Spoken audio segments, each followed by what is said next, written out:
কারো ব্যাপারে না জেনে মন্তব্য করা হারাম, না জেনে খারাপ কথা বলা হারাম, কারো অগোচরে তার গীবত গাওয়া হারাম। আল্লাহ পাক বলেন, ওয়ালা ইয়াগতাব বা'দুকুম বা'দা, তোমরা একে অপরের গীবত করবা না। কেন জানো?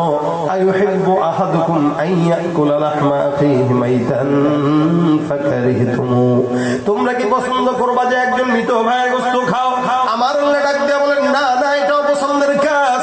হে মুসলমান, কোন বান্দা এটা পছন্দই করে না সে যে নিজের আপন মরা ভাইয়ের গোশত খায়। কিন্তু কোন বান্দা যখন কোন বান্দার অগোচরে বান্দার গীবত করে, ওই বান্দাটা গীবতের কারণে তার আপন মরা ভাইয়ের গোশত খাইলো। এই জন্য আল্লাহ পাক ডাক দিয়া বলে, খবরদার, একে অপরের গীবত করবা না, একে অপরের পরনিন্দা করবা না, একে অপরকে দোষারোপ করবা না, একে অপরের বিরুদ্ধে কথা বলবা না। কিন্তু চায়ের দোকানে বসে কিন্তু আমাদের সে ভালো ওয়াজ আপনারা করেন। আমাদের দেশের চায়ের দোকানগুলো এক একটা মোটামুটি বয়ানের মজমা অথবা এক একটা বাংলাদেশের সংসদ ভবন। এখান থেকে বসে বসে যত গীবত শেখায়ত যা কিছু হয় সব চায়ের দোকানে বসেই হয়। যে লোকটা জিন্দগিতে কোরআন হাদিসের কও জানে না, সেই লোকটাও চায়ের দোকানে বসে ফুটবল আলহামদুলিল্লাহ الحمد لله علي الذات عظيم الصفات سميع السمات كبير الشان جليل القدر رفيع الذكر مطاع الأمر جليل البرهان فخيم الاسم عزيز العلم وسيع الحلم كثير الغفران ونشهد أن لا إله إلا الله وحده لا شريك له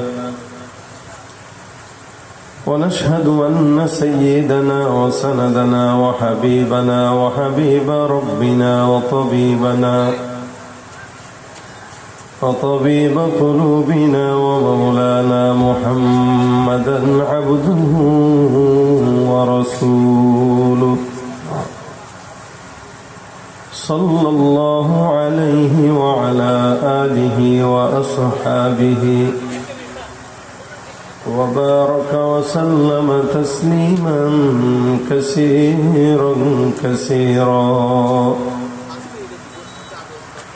الذي أرسله الله تعالى بالحق بشيرا ونذيرا وداعيا إلى الله بإذنه وسراجا منيرا أما بعد فأعوذ بالله من الشيطان الرجيم بسم الله الرحمن الرحيم يا أيها الذين آمنوا اجتنبوا كثيرا من الظن إن بعض الظن إثم ولا تجسسوا ولا يغتب بعضكم بعضا صدق الله مولانا العظيم وقال النبي صلى الله عليه وسلم الغيبة أشد من الزنا أو كما قال عليه الصلاة والسلام وقال تعالى إن الله وملائكته يصلون على النبي يا أيها الذين آمنوا صلوا عليه وسلموا تسليما সকলে জবান খুলে দুরূদ শরীফ পড়ি আল্লাহুম্মা সাল্লি আলা মুহাম্মাদিন ওয়া আলা আলি মুহাম্মাদ কামা সাল্লাইতা আলা ইব্রাহিম ওয়া আলা আলি ইব্রাহিম إنك حميد مجيد اللهم بارك على محمد وعلى آل محمد كما باركت على إبراهيم وعلى آل إبراهيم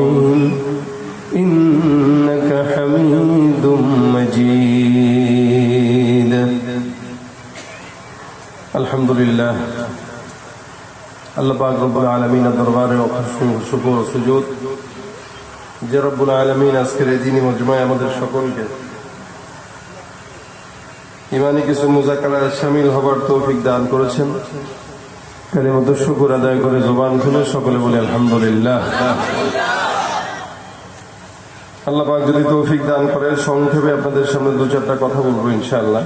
এই কথার উপরে আমাদের সকলকে আমলের নিয়তে বলার এবং শোনার তৌফিক দান করুন।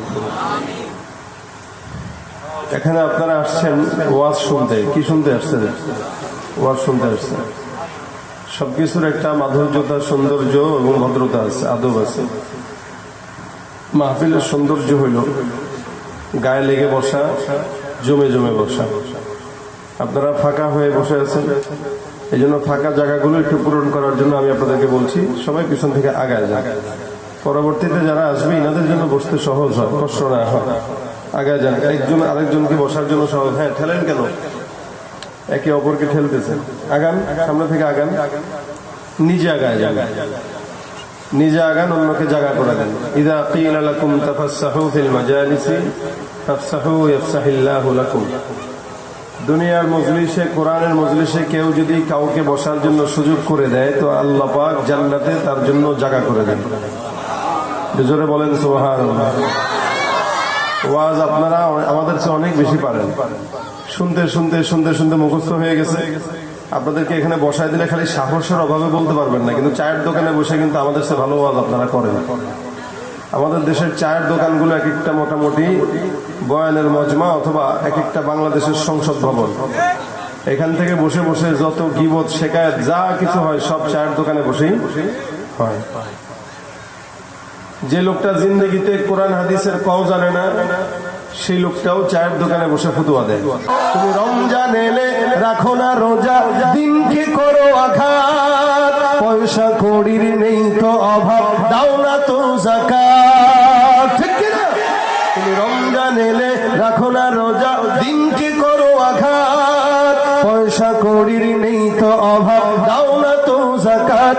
তুমি ইমানদারির বড়াই করো, নেই তোমার ইমান, তুমি ইমানদারির বড়াই করো, নেই তোমার ইমান। তুমি কেমন মুসলমান, তুমি কেমন মুসলমান? নামাজের সাথে নাই পরিচয়, মানো না কোরআন, নামাজের সাথে নাই পরিচয়, মানো না কোরআন। তুমি কেমন মুসলমান, তুমি কেমন মুসলমান? তুমি নবীর উম্মত দাবি করো, সুন্নাহ মানো না, নবীর অপমানে তোমার হৃদয় কাঁদে না। ঠিক কিনা?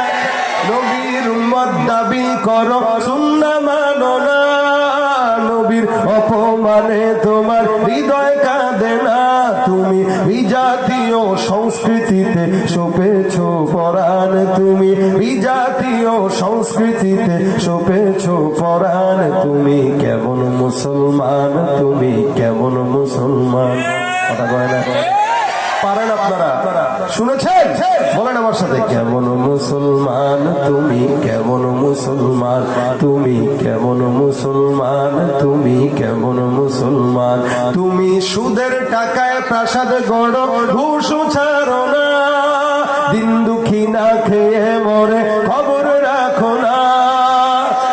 সুদের টাকায় প্রাসাদ গড়ো, ঘুষ ছাড়ো না, দিন দুঃখী না খেয়ে মরে খবর রাখো না। তুমি ঘুষ খেয়ে অবিচার করো, সাজিয়া প্রধান, তুমি ঘুষ খেয়ে অবিচার করো, সাজিয়া প্রধান। তুমি কেমন মুসলমান, তুমি কেমন? কথা কয় না? আছে না নাই? মুসলমান যারা দাবি করে কোরআন পড়ে না, ইবাদত করে না, জিকির আজকার করে না, সুন্নতের পথে চলে না, এরা মুসলমান না, বেঈমান।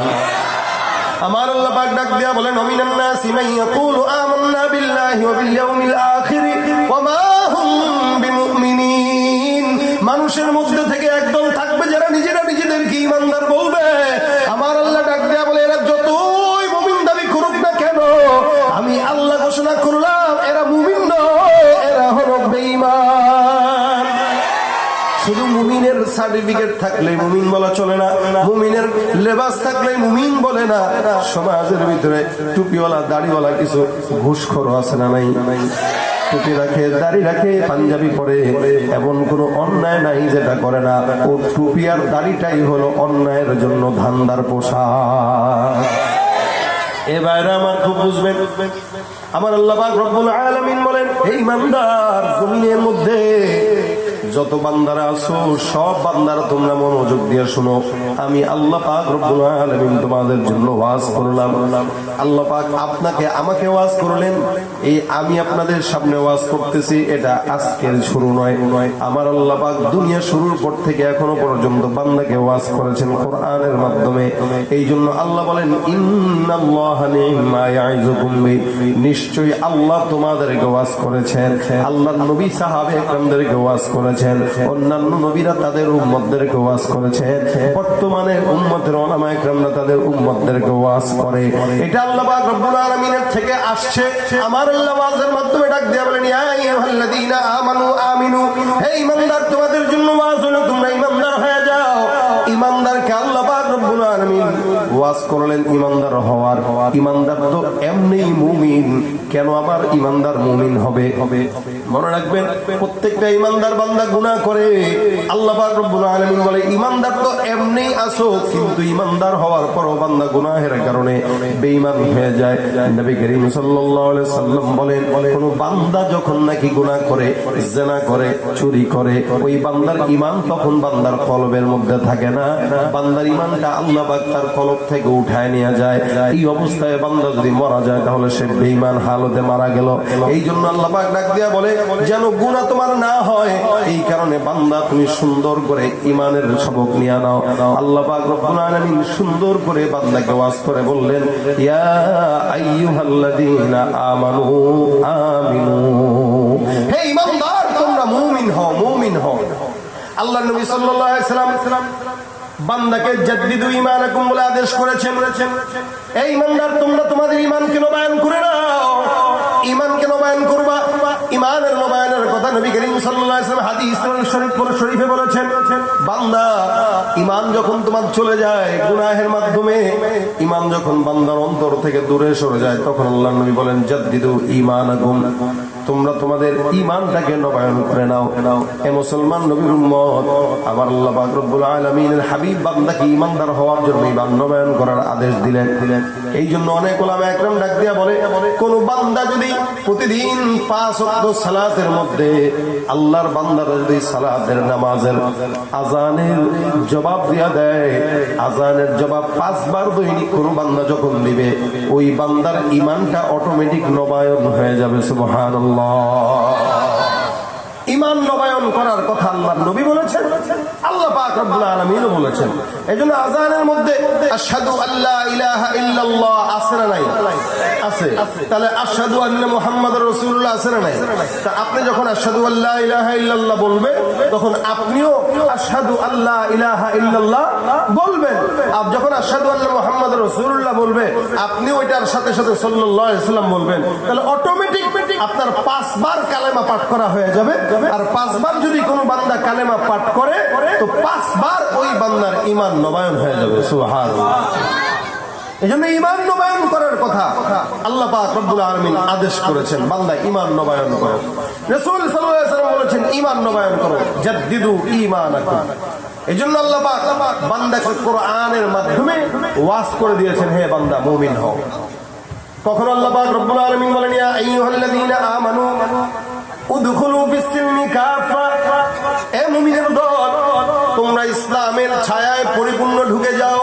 ঈমানদারকে আল্লাহ পাক রব্বুল আলামিন বলেন, তোমরা পরিপূর্ণ ইসলামের মধ্যে ঢুকে যাও। এখানে আপনারা আমরা সকলে মনে ঈমানদার, কিন্তু ইসলামের ছায়ায় ঢুকি না।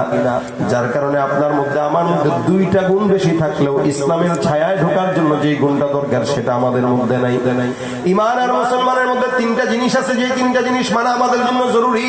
1 নম্বর তাসদীক বিল জিনান, 2 নম্বর ইকরার বিল লিসান, 3 নম্বর আমল বিল আরকান। তাসদীক বিল জিনান মানে হয় অন্তর দিয়ে বিশ্বাস করা আল্লাহ এক, জবান দিয়ে স্বীকার করা। 2 নম্বর ইকরার বিল লিসান, যেটা জবান দিয়ে বান্দা পাঠ করবে, লা ইলাহা ইল্লাল্লাহ মুহাম্মাদুর রাসূলুল্লাহ। বান্দা এখানে আমরা যারা আছি অধিকাংশ ইমানদার, আমরা অন্তর দিয়া বিশ্বাস করি আল্লাহ আছে না নাই, জবান দিয়েও স্বীকার করি লা ইলাহা ইল্লাল্লাহ মুহাম্মাদুর রাসূলুল্লাহ। কিন্তু 3 নাম্বার ঈমানের যে গুণ, এই গুণটা অধিকাংশ মুসলমানের মধ্যে নাই। সেটা কি? আমল বিল আরকান। আল্লাহ পাক যত হুকুম আহকাম আপনার আমার জন্য দান করলেন, এই সমস্ত হুকুম আহকাম পরিপূর্ণ মানার নাম, এটার নামটাই হলো প্রকৃত মুসলমান। আমাদের সমাজে আল্লাহকে বিশ্বাস করার লোক আছে, স্বীকার করার লোক আছে, কিন্তু 5 ওয়াক্ত নামাজ জামাতে আদায় করার লোক না। ঘুষ খাওয়ার মতো লোকের অভাব নাই, সুদ খাওয়ার মতো লোকের অভাব নাই, সন্ত্রাসী করার মতো লোকের অভাব নাই, মাদক চোরাচালানির লোকের অভাব নাই, মানুষের পকেট মেরে টাকা নেওয়ার মতো লোকের অভাব নাই। এরাও আল্লাহকে বিশ্বাস করে, এরাও কিন্তু কালেমা পড়েছে, কিন্তু আল্লাহর যে হুকুম এগুলো না মানার কারণে পরিপূর্ণ মুসলমান হতে পারে নাই। বিধায় আল্লাহ পাক আদেশ দিয়েছেন, হে মুমিনের দল, তোমরা পরিপূর্ণ মুসলমান হও। ইসলাম এই জন্য ইব্রাহিম নবী বলতেন, আসলামনা, আমি সারেন্ডার হয়ে গেলাম। আল্লাহ তুমি যা আদেশ করেছো সব আমি পুঙ্খানুপুঙ্খানু মানবো। এটার নাম হলো ইসলাম। সামি'না ওয়া আতা'না, যা শুনবো তা মানবো। এগুলো আল্লাহ পাকের ওয়াজ। এরকম অসংখ্য ওয়াজের মধ্যে আল্লাহ পাক অন্যান্য ওয়াজ যেটা করেছেন সেটা হলো, আমি যে আয়াত তেলাওয়াত করেছি এটার ভিতরে আল্লাহ বলেন, ইয়া আইয়ুহাল্লাযীনা আমানু ইজতানিবু কাসীরাম মিনাজ-যন্ন। ঈমানদারকে আল্লাহ পাক রব্বুল আলামিন ডাক দিয়া বলেন, হে ঈমানদার, তোমরা ধারণা থেকে বাঁচো। অধিকাংশ মানুষদের হালত এরকম, রাস্তা দিয়ে কোনো মানুষ হেঁটে যায়, এই বান্দাটা দূর থেকে তাকায় তাকায় বলে, ওই দেখ চেহারা কিরকম দেখা যায়, মনে হয় ঘুষ খাইতে খাইতে পেটটারে ফুলাই ফেলছে, আন্দাজে চিনে না, কোনোদিন দেখেও নাই, কোনোদিন কথাও শুনে নাই, কোনোদিন চলেও নাই, বাস একটা কথা বলে ফেলছে, ওই যে দেখ ভাই ওই লোকটা দেখছেন নাকি, আমার তো মনে হয় এটা চোর। আন্দাজের উপরে ধারণা করে কাউকে কিছু বলা, এটা হলো জন। মানুষের ব্যাপারে হোসনে জন থাকা জরুরি, খারাপ ধারণা থাকা আল্লাহ পাক নিষেধ করেছেন। কেন? আল্লাহ পাক ডাক দেয়া বলেন, ইন্না বা'দাজ-যন্নি ইসমুন, অধিকাংশ ধারণাই বান্দা অপরাধ করে, অধিকাংশ ধারণাই বান্দা অন্যায় করে, সমাজের ভিতরে না জেনে কারো ব্যাপারে খারাপ মন্তব্য করে। এটা হালাল না হারাম? বলেন তো জোরে, হালাল না হারাম? ইসলাম এতটাই অসহায় ধর্ম, একটা মুচিও ফতোয়া দিতে চায়, একটা রিক্সাওয়ালাও ফতোয়া দিতে চায়, কয় হুজুর এই কাজটা করছেন জায়েজ হইছেনি? সে হুজুরে শিখাইতেছে কোনটা জায়েজ কোনটা না জায়েজ। রিক্সাওয়ালা অথবা মুচি, কামার, এরা শিখায়। তো আপনারা কম পারেন না, কিন্তু শয়তানও জানতো, আমরাও জানি। পার্থক্য একটাই, শয়তান হলো ডাইরেক্ট শয়তান, আর আমরা মানুষ শয়তান। কি ঠিক না? এই জন্য যা শুনবো তা আমলের নিয়তে শুনবো ইনশাআল্লাহ। কয় না রে? নাকি বললে কবুল হয়ে গেলে তো মুশকিল আছে, যদি কবুল হয় তাহলে তো আর অকাম করা যাবে না। এই জন্য প্রত্যেকটা কথা ভালো কাজে কি বলবেন? যদি বলেন ইনশাআল্লাহ, আল্লাহ কবুল করুক, বলেন আমিন।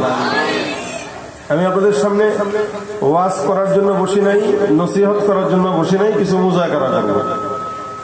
ইমানি মুজাকারার কথা আল্লাহ পাক রব্বুল আলামিন আদেশ করেছেন। রাসূল করিম সাল্লাল্লাহু আলাইহি ওয়াসাল্লাম নিজেও সাহাবীদের সাথে মুজাকারা করতেন। মুজাকারা করার দ্বারা ফায়দা দুইটা হয়, এটা থানবী রাহমাতুল্লাহ আলাইহি বলেছেন। 1 নম্বর ফায়দা, বান্দা অনেক কিছু জানে না, এই ঈমান আমলের মুজাকারার দ্বারা অজানা জিনিস জানা যায়। 2 নম্বর, বান্দা গুনাহ করতে করতে আমলের যে চার্জ কমে, তো ইমানি মুজাকারা যখন হয় তো আমলের ব্যাটারিতে পাওয়ার বেড়ে যায়। 1 নম্বর হইল অজানা জিনিস জানা যায়, 2 নম্বর হচ্ছে আমলের জজবা বেড়ে যায়। এটা হইল মুজাকারার ফায়দা। আমি যে বিষয়টা নিয়ে মুজাকারা করবো, এই বিষয়টা নিয়ে সমাজের ভিতরে অসংখ্য মানুষের ভিতরে, বেশিরভাগ মানুষের ভিতরে বিষয়টা আছে, বাসা বেঁধে আছে। আমার ভিতরেও আছে, নাই এটা বলবো না, আমার ভিতরে আছে বলে আমি আপনাদের সাথে মুজাকারা করতে বসলাম, যাতে আমার ভিতর থেকে কমে যায়। তো বলনেওয়ালা যখন নিজে বেশি বেশি বলবে তখন হয়তো তার ভিতরে আমল হবে, এই নিয়তে আমি আপনাদেরকে বলতেছি। এই সমাজের গুনাহ করে না এমন কোন মানুষ আছে? আমিও করি, বরং বেশি করি আপনাদের চেয়ে। এই জন্য আপনারা বেশি বেশি আলেমদের জন্য দোয়া করবেন, যাতে আলেমরা যাতে গুনাহ মুক্ত হয়। আপনাদেরকে যারা বলে দিনের কথা যারা শোনায় এরা যদি গুনাহমুক্ত হয় তো আপনাদের উপরে আসর করবে, এই কথা বলার দ্বারা আপনাদের উপরে আসর করবে। এই আসর করলে সমাজ পরিবর্তন হবে। আর যদি আমরা যারা বলছি আমাদের ভিতরে যদি ইখলাস না থাকে, ইখলাস নাই বলেই তো এখন ইচ্ছাকৃত বয়ানের বক্তা টিকটকার হয়ে যাচ্ছে, ইচ্ছা করে টিকটকার হয়ে যাচ্ছে, চুল পরিবর্তন করে, কেন? ভাইরাল হবার ধান্দা। এই যে একটা মানুষের মানে অধঃপতন শুরু হয়ে গেছে, এটা কেন? আপনারা আমাদের জন্য দোয়া বাদ দিয়ে দিচ্ছেন। আপনারা মনে করেন শুধু হুজুররাই আমাদের জন্য দোয়া করবে, না, আপনারা দোয়া করবেন বেশি, কারণ আমি একা, আপনি 100 জন মানুষ এখানে আছেন, আপনারা 100 জনের জন্য দোয়া করলাম। আর আপনারা 100 জন মিলে যদি আমার জন্য দোয়া করেন তাহলে আমি একার চাইতে আপনাদের 100 জনের দোয়া বেশি কবুল হবে। কিন্তু আপনারা আমাদের জন্য দোয়া করেন না এখন। এই জন্য যখনই নামাজে হাত তুলবেন উম্মতের ওলামা একরামদের জন্য দোয়া করবেন, যাতে করে আল্লাহ পাক এদেরকে হেদায়েতের রাস্তায় রাখে। এরা ঠিক, আলেম ঠিক তো সমাজ ঠিক, আলেম ঠিক তো জাতি ঠিক। দোয়া করবেন তো ইনশাআল্লাহ। গুনাহ সবাই করে, আল্লাহ পাক বান্দাকে গুনার মজা অন্তরের মধ্যে দিয়ে দিয়েছেন। গুনাহের মজা বান্দার অন্তরে আছে, কিন্তু গুনাহের মজার পাশাপাশি গুনাহের সাজার ভয়টাও বান্দার ভিতরে আছে। এজন্য কখনো গুনাহ করতে যেও ফিরে আসে, যারা ফিরে আসে ফামিনহুম সাঈদ, আর যারা ফিরতে পারে না ফামিনহুম শাকী। আল্লাহ পাক এই কারণে কোরআনে বলেন ফামিনহুম শাকিয়্যুন ওয়া সাঈদ। এদের ভিতরে একদল সৌভাগ্যবান, আরেক দল দুর্ভাগ্যবান। সৌভাগ্যবান কারা? যারা গুনাহ থেকে ফিরে আসে। দুর্ভাগ্যবান কারা? যারা গুনাহের উপরে অটল থাকে। গুনাহ করে না এমন কোন বান্দা নাই, শুধু নবীরা আর সাহাবীরা ছাড়া। এরপরে যারাই আসছে প্রত্যেকটা বান্দা গুনাহগার। নবীদের বেলায় আল্লাহ পাক রব্বুল আলামিন তাদের বেলায় সার্টিফিকেট দিয়ে দিয়েছেন যে এরা কি নিষ্পাপ, এরা কি নিষ্পাপ। সাহাবীরাও কি নিষ্পাপ। কথা বলে না কি? হ্যাঁ, সাহাবীদের দ্বারা আল্লাহ পাক রব্বুল আলামিন ভুল সংগঠিত করেছেন, কিন্তু তাদের ভুলটাকে আল্লাহ কি করছেন? মাফ করে দিয়েছেন না। আমাদের দেশের কিছু কিছু ইমানদার ভাইরা আছে যারা সাহাবা একরামদেরকে সত্যের মাপকাঠি মানতে চায় না। এদের খুব চুলকায় কথাটা শুনে, না সাহাবা একরাম ভুল করছেন, কিসের? সাহাবারা কি ভুলের ঊর্ধ্বে নাকি? এই ছাগল, সাহাবা একরাম ভুলের ঊর্ধ্বে না, ভুল করছেন, কিন্তু সাহাবা একরামের প্রত্যেকটা ভুল জাতির জন্য শিক্ষা হিসেবে আল্লাহ তাদের দ্বারা ভুল করাইছে, আবার তাদেরকে জান্নাতের টিকিটও দিয়ে দিয়েছে। এটা আল্লাহ করাইছে। এরা যদি ভুল না করতো আমরা শিখতাম না। এরা ভুল করার পরে তওবা কি করে হবে এটার পথ আল্লাহ বাতলাই দিয়েছেন। তারা তওবা বেছে নিয়েছে। আল্লাহ কয় এখন তোর এই সাহাবীর ভুলটাই তোর জন্য হেদায়েতের মাপকাঠি। এই সাহাবীর ভুলটাই আমার জন্য কি সত্যের মাপকাঠি। কোন সাহাবী জিনা করে রাসূলের কাছে আসছে, বলতেছেন তাহিরনি, হুজুর আমাকে পবিত্র করেন। রাসূল বলেন যাও মাফ চাও। না না, মাফ চাইতে পারবো না, পবিত্র করেন। আবার আসছে রাসূল বলেন ঠিক আছে, এই যেহেতু আল্লাহর কাছে মাফ চাবে না, ও বিচার চায়, তো একে মাটির নিচে গলা পর্যন্ত ঢুকাও, পাথর দাও, রজম করে মেরে ফেলো। এই সাহাবীর এই যে রজমের শিক্ষা, এটাই আমাদের জন্য সত্যের মাপকাঠি। এটা শিখে শিখে আমাদের বুঝতে হবে যে হ্যাঁ, জেনা করা যাবে না। যেই সাহাবী আদনা থেকে আদনা সাহাবী, যে কোশ্চিন কালে এক ওয়াক্ত নামাজ কোনোদিন পড়ে নাই, ওই সাহাবীটাও সত্যের মাপকাঠি, কোনো সন্দেহ নাই। প্রত্যেকটা সাহাবী জান্নাতি। আল্লাহ পাক স্পষ্ট বলেছেন রাদিয়াল্লাহু আনহুম ওয়া রাদু আনহু। এরা আমার উপরে খুশি, আমি আল্লাহও এদের উপরে খুশি। নবীদের বেলায় আর সাহাবীদের বেলায়, এমনকি তার পরবর্তীতে যারা আসছে, যারা রাসূল এবং যারা রাসূলের সাহাবীদেরকে দেখেছেন, এদেরকে বলা হয় তাবেঈ। এদেরকেও আল্লাহ পাক মাফ করে দিয়েছেন। নবী হাদিসে বলেন রাআনি আও মান রাআনি হুম ফিল জান্নাহ। যারা আমাকে দেখেছে আর আমার সাহাবীকে দেখেছে, অথবা আমাকে দেখেছে যারা তাদেরকে দেখেছে, এরা সবাই জান্নাতি। মানে তাবেঈরা কি জান্নাতি। এই তাবেঈদের মধ্যে আমাদের ইমামে আযম আবু হানিফা, ইনি নিজে ছিলেন তাবেঈ, সুতরাং রাসূলের কথা অনুযায়ী ইমাম আযম আবু হানিফাও জান্নাতি। আমরা এই ইমামের অনুসরণ, ইমামে আযম আবু হানিফা। এজন্য আল্লাহ পাক কোরআনে বলেন ওয়াস-সাবিকুনা আস-সাবিকুনা উলাইকাল মুকাররাবুন ফি জান্নাতিন নাঈম সুল্লাতুম মিনাল আউয়ালিন ওয়া কলিলুম মিনাল আখিরিন।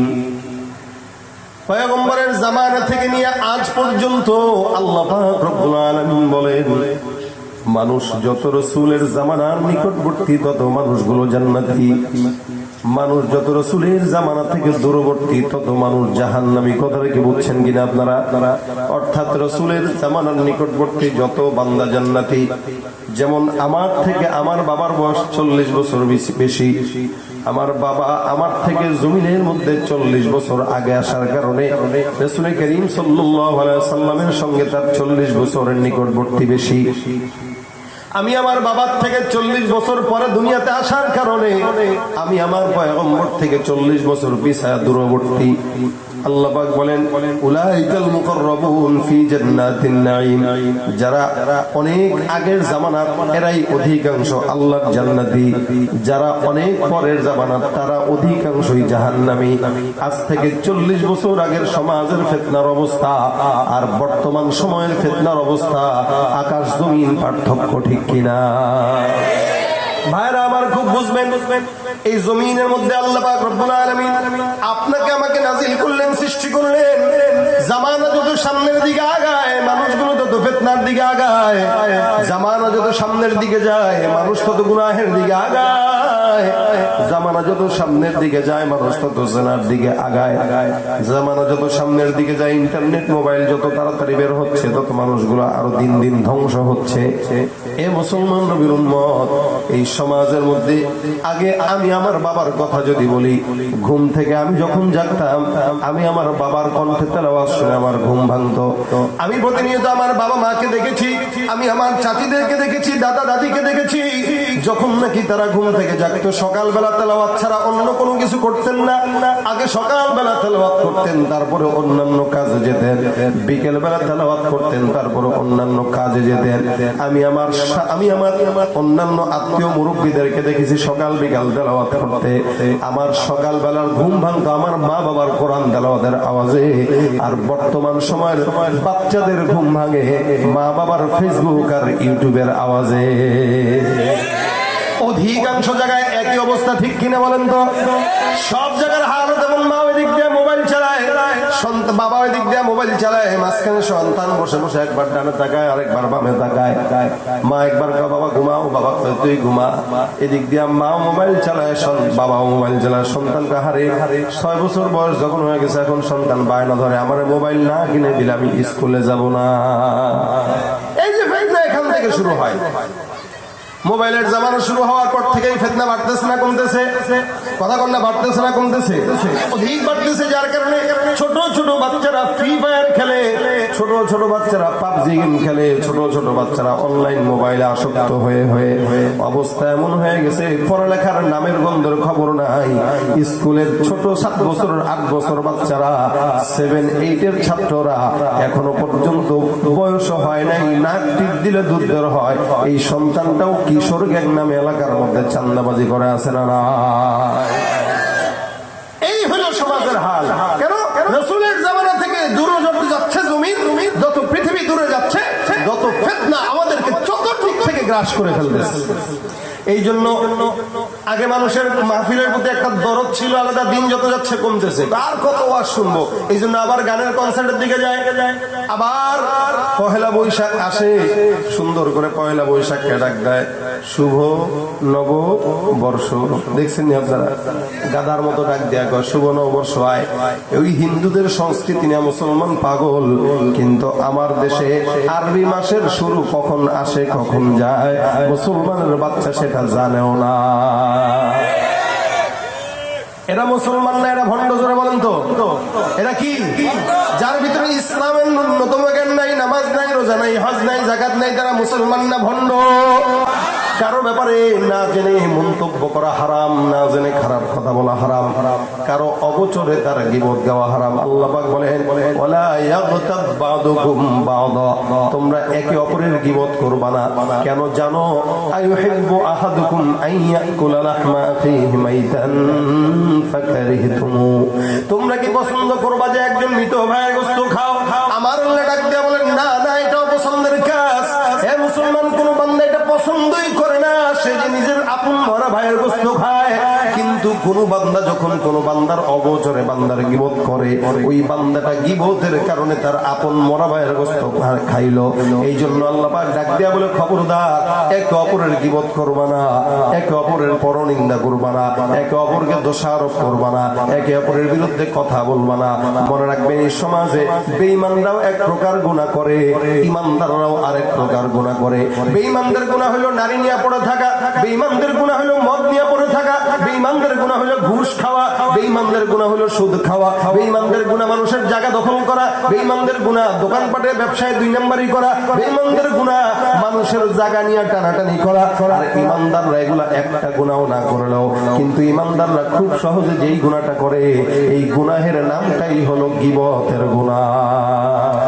মসজিদে বসে বসেও গীবত করে, মঞ্চে বসে বসেও গীবত করে, মাহফিলে বসে বসেও গীবত করে, মাদ্রাসায় বসে বসে গীবত করে, রাজনৈতিক প্যান্ডেলে বসেও গীবত করে, বাজার ঘাটে বসে বসে গীবত করে, তালিম করতে যাওয়া গীবত করে। গীবতকে গুনাহ মনে করেই না, বরং এটাকে ইবাদত মনে করে। এক তো গুনাহ করে, আবার এটা ইবাদত মনে করে। ভাই রে, শুনেন শুনেন, ও কি করছে জানেন? কি করছে বললে যদিও গীবত হয়, এরপরেও বলি শুনেন, এটা দিয়ে শুরু করে। কি বলে? যদিও গীবত হয় এরপরেও বলি শুনেন। কেন? আপনি যদি জানেন গীবত হয়, তাহলে কেন করেন? আপনি জানেন আপনার গোপন সব ইবাদত একটা গীবত নষ্ট করে দিচ্ছে। মানুষের গোপন ইবাদত গুলো নষ্ট করা, গীবত করা, আর কিছু দরকার নাই। একদিকে ইবাদত করবেন, আরেকদিকে গীবত করবেন, তো সমস্ত ইবাদত গুলো হালকা হতে থাকবে। কেন? যে এদিক দিয়ে ইবাদত করে কি লাভ, ওদিক দিয়ে গীবত করতেছেন। এই কারণে রাসূল করিম সাল্লাল্লাহু আলাইহি ওয়াসাল্লাম স্পষ্ট বলেছেন, আল গীবাতু আশাদ্দু মিনাজ জিনা, গীবত এটা জিনার চাইতেও খারাপ। আল্লাহ পাক রব্বুল আলামিনের কোন বান্দা মাআযাল্লাহ যদি গীবত জিনা করে, আল্লাহ পাক রব্বুল আলামিন যদি বান্দাকে চাইলে মাফ করে দিতে পারে, না চাইলে মাফ করতে পারে না। কারণ আমার আল্লাহ পাক ডাক দিয়া বলেন, লা তাকরাবুজ জিনা ইন্নাহু কানা ফাহিশাতাহু ওয়া সাআ সাবিলা। খবরদার, জিনার নিকটবর্তীও হয়ো না। নিকটবর্তী কি? চক্ষু দিয়া কোনো মেয়েকে দেখা, নিকটবর্তী কি? জবান দিয়া কারো সঙ্গে প্রীতির আলাপ মারা, নিকটবর্তী কি? হাত দিয়া কোনো মেয়ের চুল স্পর্শ করা, এগুলো জিনা। রাসূল এইজন্য হাদিসে বলেন, আল আইনানি জিনাহুমা আন নাযার। চোখের জিনা হলো কি? কথা বলেন কি? দেখা, চোখ দিয়া দেখছেন, এটা চোখের জিনা। হাতের জিনা হলো ধরা, পায়ের জিনা হলো পা দিয়ে আগায় যাওয়া, জবানের জিনা হলো জবান দিয়া প্রীতির আলাপ মারা। এগুলো সব জিনা। খালি গীবত মানে জিনা করলেই জিনা হয় না। জিনার শুরুর কিছু ধাপ আছে, এই ধাপগুলো হলো কথা বলা। চোখ দিয়া দেখছেন, আহারে কি সুন্দর, কথা বলতে মন চায়। চোখ দিয়ে দেখছেন, এখন কথা বলতে মন চাইছে, তো কথা বলা শুরু করছেন। কথা বলতে মন চাইছে, এবার ধরতে মন চায়, একটু ধরছেন। ধরতে মন চাইতে এবার অন্তর দিয়ে খালি ফিল করতেছেন। নবী বলেন, এই সব কিছুর পরের ধাপটাই হলো জেনার লিপ্ত হওয়া। আগের গুলাও জেনাহের ধাপ, পরের ধাপ হলো আসল জেনা। তো আল্লাহ পাক কোনো বান্দা যদি জেনা করে, আল্লাহ তাকে মাফ করেন না। হ্যাঁ, যদি চান মাফ করতে পারে, কারণ এটা বান্দার নফসান গুনাহ। কিন্তু কেউ যদি কারো গীবত করে, শিকায়াত করে, রাসূল বলেন, এই গীবতকারী বান্দার গুনাহ আমার আল্লাহ নিজে কোনোদিন মাফ করে না, যতক্ষণ বান্দা তাকে মাফ না করবে। সুবহানাল্লাহ, কত বড় কথা! বান্দা মাফ না করা পর্যন্ত আল্লাহ মাফ করবে না, করবে না। হাদিস শরীফে পয়গম্বর ডাক দিয়া বলেন, এমন একজন বান্দার জান্নাতের টিকিট হয়ে যাবে, এই বান্দাটা সোজা দৌড় দিয়া জান্নাতে ঢুকবে। আমার আল্লাহ পাক রব্বুল আলামিন তাকে বলবে, হে মুমিন, জান্নাতে যাও। বান্দা সুন্দর করে জান্নাতের সার্টিফিকেট নিয়ে জান্নাতের সামনে যাবে। পিছন থেকে আরেক দল এসে, আরেকটা বান্দা এসে কলারটা চেপে ধরে বলবে, বেটা কই যাস? জান্নাতে যাই বেটা, দেখ টিকিট নিয়ে আসছি, টিকিট নিয়ে আসছি। পরে ঢুকবি, পরে আগে আমার সাথে হিসাব নিকাশ মিলা। তোর সাথে আবার কিসের হিসাব? বেটা আল্লাহ মাফ করে দিছে। আল্লাহ মাফ করলেই হবে, আমি তো মাফ করি নাই। তুই মাফ করলেও কি না করলে, মাফ করলে কি না করলে কি মানে? আমি বলছি তুই জান্নাতে যেতে পারবি না যতক্ষণ আমার সঙ্গে হিসাব না হবে। এখন বান্দা ডাক দেখো, আল্লাহ আমারও তো তুমি জান্নাতের টিকিট দিয়ে দিলে, এই যে টিকিট নিয়ে সোজা জান্নাতে ঢুকবো, পিছন থেকে আরেকটা আইসে আমার ডিস্টার্ব করতে। মালিক রব্বুল আলামিন বলে, কি বলে এটা? কেন নাকি আমার সঙ্গে তার মুআমালা আছে। বলে, শুনে নাও কি মুআমালা।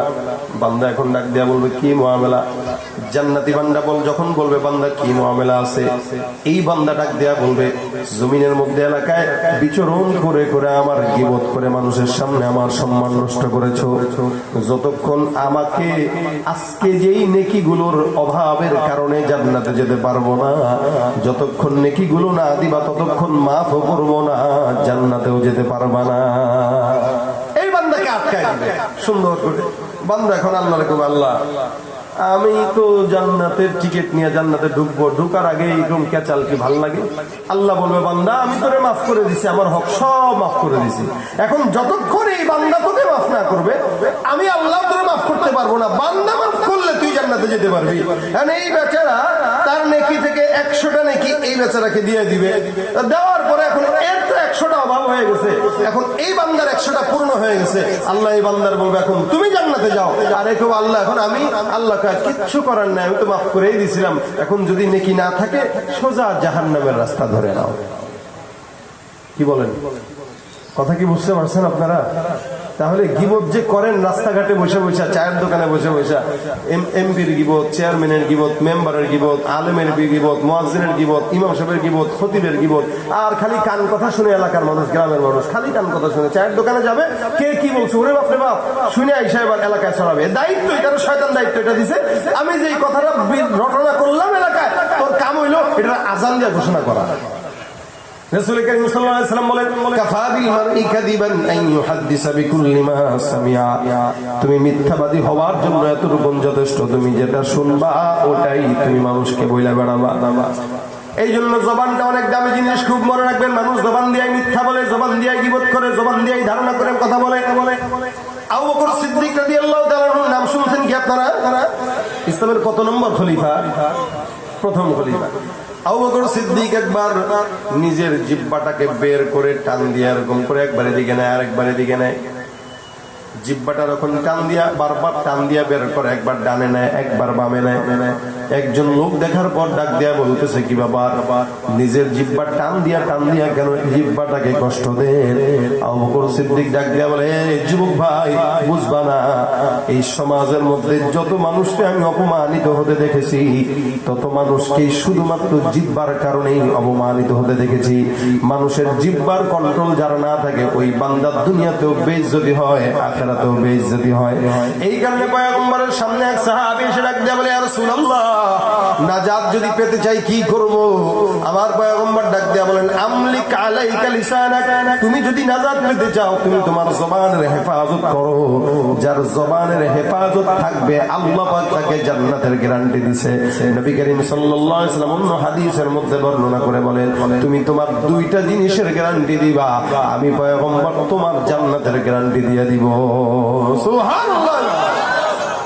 আল্লাহ নবী সাল্লাল্লাহু আলাইহি ওয়াসাল্লাম ডাক দিয়ে বলতেছেন এক নাম্বার তুমি তোমার জবানের গ্যারান্টি দিবা, দুই চোয়ালের মাঝে জিহ্বা আছে জিহ্বার গ্যারান্টি দাও, আর তুমি তোমার লজ্জাস্থানের গ্যারান্টি দাও, তুমি তোমার জবানের আর লজ্জাস্থানের হেফাজতের গ্যারান্টি দিবা।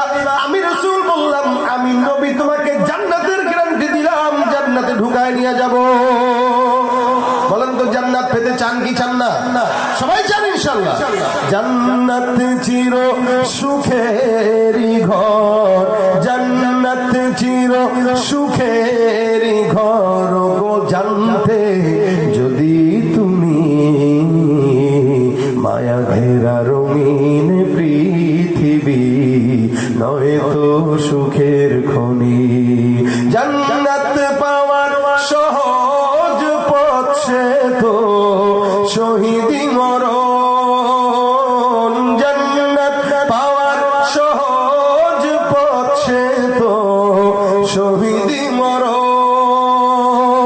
শহীদ হলে খুদার রাহে, শহীদ হলে খুদার রাহে তবে জান্নাত পাবে তুমি, মায়া ঘেরা রঙিন পৃথিবী নয় তো সুখের খনি। জান্নাতে পাবে তুমি মহান প্রভু আল্লাহর দিদার, জান্নাতে আরো পাবে তুমি নাজ নেয়ামত পার।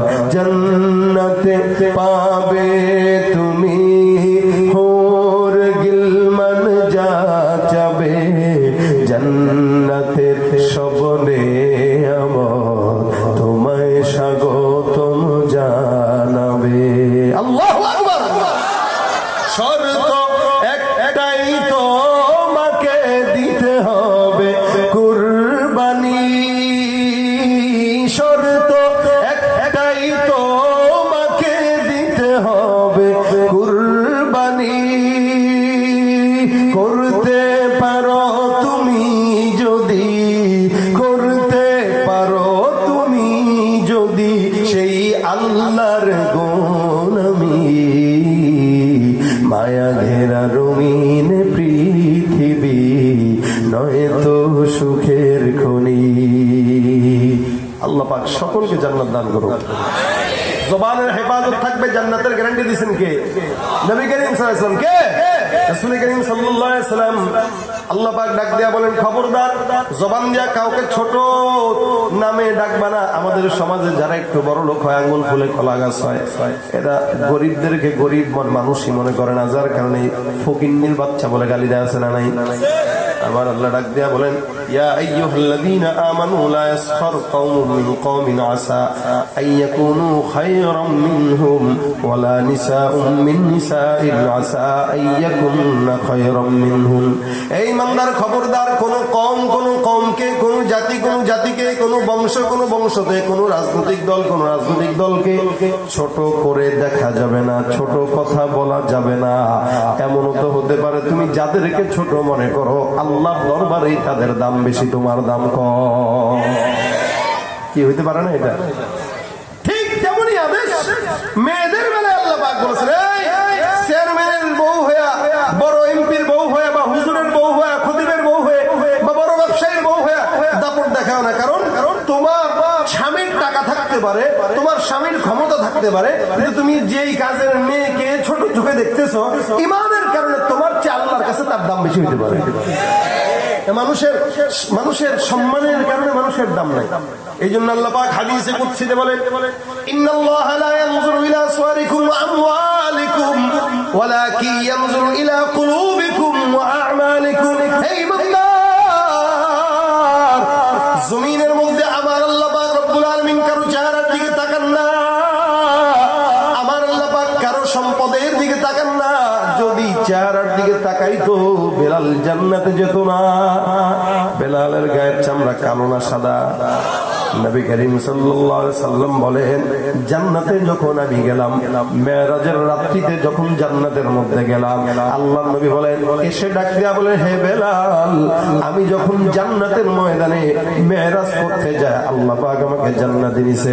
আমি জান্নাতে যেয়ে দেখি আমার পায়ের আওয়াজের আগে আগে তুমি বেলালের পায়ের শব্দ শোনা যায়। এটা কালো মানুষ, মানুষের হাতের তালু সাদা হয়, তো বেলালের হাতের তালুটাও কালো ছিল, এত কালো। আল্লাহ পাক রব্বুল আলামিন হাবিব বলে, আরে চামড়া কালো হইলে কি আল্লাহর কাছে দাম, যার কারণে আমার আগে আগে বেলালের পায়ের আওয়াজ জান্নাতে পাওয়া যায়। সুবহানাল্লাহ। আর আবু জাহেলের দাম আসেনি? আছে একটু। এক বিন্দুর কণার থেকে যদি ভাগ করে 100 ভাগের 1 ভাগ, সেটাও তো নাই। কেন? চামড়া তো ছিল সাদা, লাভ তো হয় নাই। কেন? বলে ওর ক্ষমতাও ছিল, টাকাও ছিল, সম্পদও ছিল, সব ছিল, শুধু ঈমান ছিল না, তার কোনো দাম না। আর বেলালের কিচ্ছু না থাকলেও ঈমানের কারণেই কি দাম। এই জন্য ক্ষমতা, টাকা, সম্পদ পাওয়ার থাকলেই ছোট মানুষ, কৃষক মানুষ, রিক্সাওয়ালা মানুষকে ছোট চোখে দেখা যায় না। কেন? রিক্সাওয়ালার দাম আল্লাহর দরবারে আমার চাইতে বেশি হতে পারে কি পারে না? আমি বিশাল বড় বক্তা হয়ে গেছি, সুন্দর সুন্দর করে ওয়াজ করতে পারি, গজল গাইতে পারি, মনে করছি আমি তোমার জান্নাতের টিকিট পেয়ে গেছি, ঘোড়ার ডিম পাইছি। এমনও হইতে পারে কোন রিক্সাওয়ালা আমার আগে জান্নাতে ঢুকবে, হইতে পারে কিনা? মাআযাল্লাহ, আমি নিজেও জানি না, আমার আমলের দুর্বলতা এত। আমি আল্লাহর কাছে যখন কান্নাকাটি করি তখন দোয়া করি, আল্লাহ, হাজার মানুষকে হেদায়েতের রাস্তা দেখায় পারে না জানি, নিজেই গোমরা হয়ে জাহান্নামের আগুনে পড়ি। এই জন্য মালিক, যাদেরকে হেদায়েতের কথা বলি, একজনও যদি হেদায়েতের রাস্তার উপরে চলে, তার উসিলায় তুমি আমারও মাফ করে দিও। আমি অনেক বড় কিছু হইতে পারি, কিন্তু আমি জান্নাতের টিকিট পাই নাই। সাহাবারা পেয়েছেন। সাহাবারা জান্নাতের টিকিট পাওয়ার পরেও সতর্ক ছিলেন। আর আমরা জাহান্নামী যাব, এটাই আমাদের নিশ্চয়তা, ভিতরে এটাই মনে হয় জাহান্নাম ছাড়া উপায় নাই। এরপরেও আমাদের ভাবসাব দেখলে মনে হয় জান্নাতের টিকিট আমি কিনে ফেলছি। এই জন্য ভাইরা কাউকে ছোট মনে করে দেখা যাবে না। অনেক সময় বন্ধু বান্ধব একজন আরেকজনকে ছোট ভিন্ন নাম দিয়ে ডাক দেয়। মোটা মানুষ তো মজা করে ভটকা করে ভটকা দিঘা, চিকনো কাকলা সেদিকে। আবার কেউ যদি একটু বেশি খায় এরে কয় রে মহিষের মতো খায়, রে মহিষের মতো ঘুমায়। দেখেন দেখেন আল্লাহ পাক খবরদার এটাও বলেছেন ওয়ালা তালমিজু আনফুসাকুম ওয়ালা তানাবাজু বিল আলকাব। বিশেষ করে যুবকরা এটা করে, বন্ধুকে ডাক দেয় ভিন্ন নাম দিয়ে, ভিন্ন লকব দিয়ে বন্ধুকে ডাকে। আল্লাহ পাক বলেছেন খবরদার কোন মানুষকে তার আসল নাম ছাড়া ভিন্ন কোন নামে ডাকা হারাম, ডাকা যাবে। আমরা তো মজা করে ডাকবি, কেউ ডাকেন না আপনারা? মজা করে আমরা মজা করে হাসতে হাসতে জাহান্নামের রাস্তায় হেঁটে যাই, আমাদের কোনো হুঁশ নেই। হাসতেছি জাহান্নামের রাস্তায় চলে চলে হাসতেছি। এই জন্য কোনো বন্ধুকে, কোনো বান্ধবকে, কোনো আপন মানুষকে, কোনো ভাইকে খবরদার নাম ছাড়া বেনামে মজা করে ডাকবেন না, এটা হারাম। আমাদের আয়েশা একবার রাসূল করিম সাল্লাল্লাহু আলাইহি ওয়াসাল্লামের বিবি সাফিয়া, উনি রাসূলের ঘরে ঢুকছেন, তা আম্মাজান আয়েশা দেখছেন, দেখে বলতেছেন রাসূল আমি তো আপনার অনেক ভালোবাসি, আপনি এর কি পছন্দ করে বিয়ে করলেন? সে তো একটু বাটু খাটো। আয়েশা বলতেছেন সে তো একটু খাটো, আপনি কি দেখে পছন্দ করছিলেন? মানে স্বামীদের বউদের কিন্তু একটা আলাদা একটা ভিতরে যন্ত্রণা থাকে, যদি যাদের দুই বউ হয়, মানে কেউ কাউরে দেখতে পারে না, যত বড় নামে অবশ্যই হোক। রাসূলের বিবিরা পর্যন্ত সহ্য করতেন না। মানুষের তো বৈশিষ্ট্য থাকলে এটা হয়। একজন আরেকজনকে সহ্য করতেন না। আম্মা যারা আয়েশা রাদিয়াল্লাহু কইতেন, বলছেন যে হুজুর এর কি দেখে পছন্দ করছেন? সে তো খাটো মানুষ, আমি তো আছি। রাসূল সাল্লাল্লাহু আলাইহি ওয়াসাল্লাম বলেন আয়েশা লা হাওলা ওয়ালা কুওয়াতা, কি বললা তুমি এটা?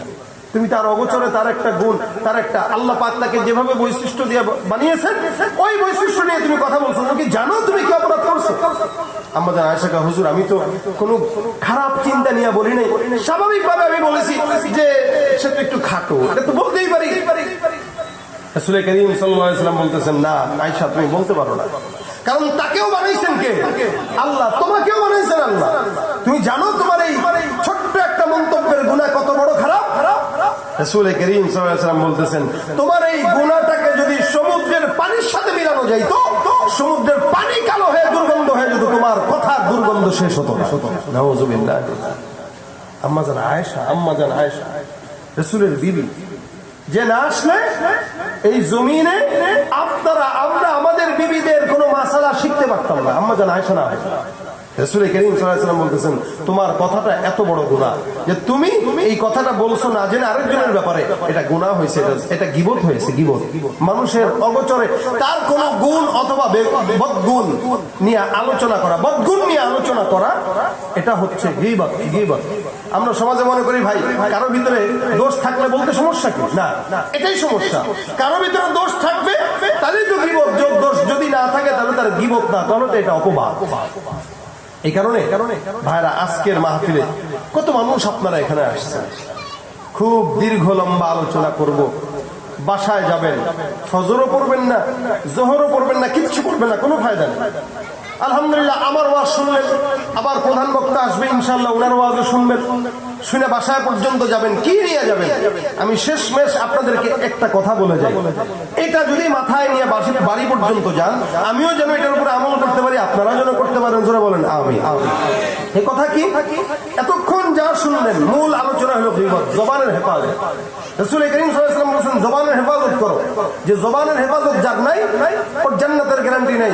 কথায় কথায় মিথ্যা বলে, কথায় কথায় গীবত করে, কথায় কথায় শিকায়াত করে।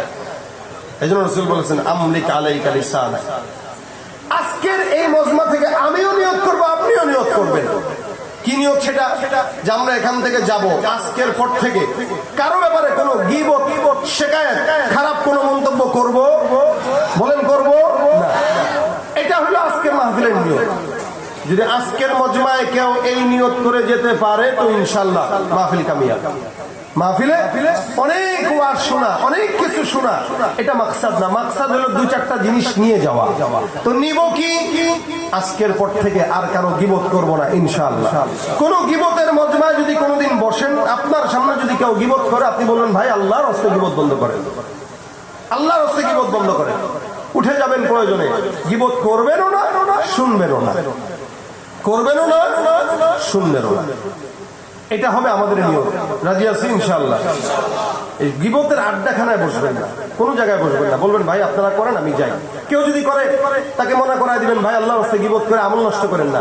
হ্যাঁ, গীবত করার আরেকটা খারাপ দিক হইলো, আপনি যদি কারো গীবত করেন, যার গীবত করবেন তার সমস্ত গুনাহ আপনার কাছে আসবে, আপনার নেকি তার কাছে যাবে। এই কারণে আমি বলি, গীবত যদি করতে হয় মায়ের গীবত করেন, বাবার গীবত করেন। আপনি বলবেন এটা কি জায়েজ? না, এটাও হারাম। তো ফায়দা কি? আপনি মুন্সিগঞ্জের মাটিতে বৈশা কক্সবাজারের কোনো মানুষের গীবত করলেন, আপনি তার ছায়াও দেখতে পারেন না, কিন্তু তাকে আপনি গীবত করে নেকি দিয়ে জান্নাতে পাঠানোর কোনো দরকার নেই।